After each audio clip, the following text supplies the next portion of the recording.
Bueno, toda esta historia se empieza a manifestar alrededor de 1984-85, pero cada uno de los integrantes de este equipo tenía sus propias historias, sus propias expectativas. En mi caso yo venía muy influenciado por el pensamiento de algunos compositores importantes que a su vez vos veías la historia de sus países de procedencia y eran próceres nacionales, como el caso de Heitor Villa-Lobos en Brasil, o Béla Bartók, Zoltán Kodály en Hungría y otros tantos. Y también me emocionaba mucho ver la tarea de compositores importantes de la Argentina, pero que no habían tenido esa pata en la docencia, en el sistema educativo, porque no se había dado o porque nuestro sistema educativo estaba muy conducido hacia otras estéticas que no incluían la música argentina. Había, yo diría que hasta casi mucho desprecio. Entonces, todas esas expectativas pudimos volcarla en un proyecto que afortunadamente funcionó. Recordemos también que eran los primeros años de la democracia y había un clima incomparable para que florecieran cantidades y cantidades de proyectos extraordinarios. Había mucha energía, mucha juventud movilizada y eso para nosotros fue muy interesante.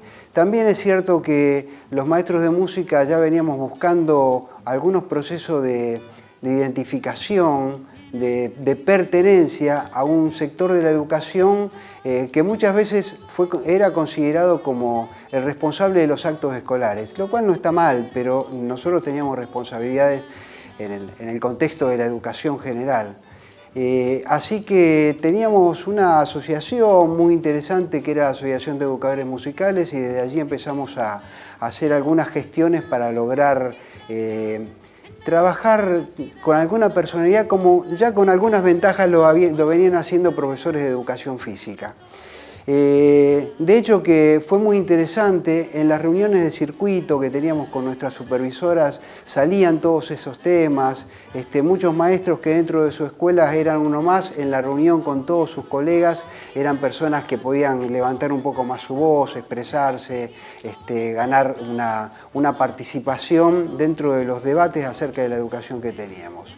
Y bueno, finalmente eso fue tomando forma. Primero fueron mesas de trabajo, luego fueron acciones culturales concretamente, hemos viajado, recorrimos toda la provincia, recuerdo que creo que fue en la ciudad de San Cristóbal, viajando con estos proyectos, dormí en una sacristía de una iglesia, hemos dormido en casas de maestros o de maestras que nos alojaban. Yo dormí en la casa de un hermano de Juancho Perone en el norte de la provincia de Santa Fe, creo que era San Justo, si no me equivoco. Y todo así, la verdad que con mucho a pulmón, pero con un entusiasmo incomparable. Terminó todo esto con grandes encuentros de escolares, el hecho de poder compartir canciones a los modos de las viejas peñas, de las casas de familia, donde cantan los entonados y los desentonados, con la diferencia que teníamos una metodología de trabajo para lograr que todos entonaran y que todos lograran a controlar, digamos, técnicamente su voz, por llamarlo de alguna manera genérica.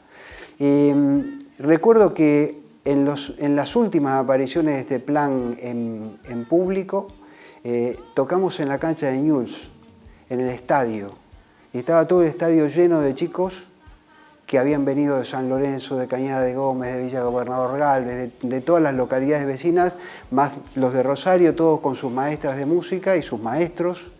Y teníamos el grupo, los músicos, arriba de un escenario que Newell's todavía no tenía la segunda bandeja. Entonces estábamos todos allí, una tribuna chiquita, y tocábamos y todo el estadio cantaba.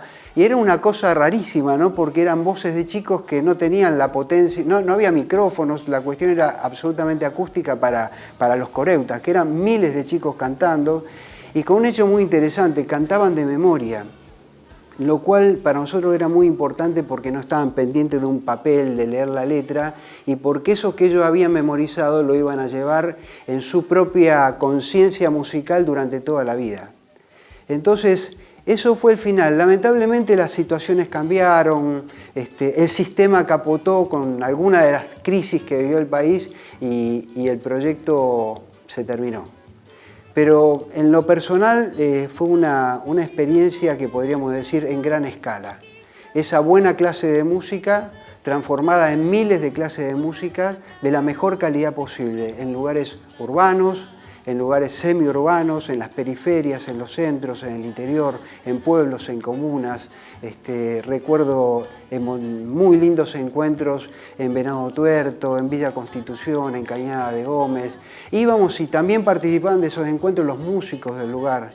Y además invitamos a los padres a las clases de música con los maestros para que los padres también conocieran las canciones que cantaban sus chicos. Y el circuito cerraba por todas partes.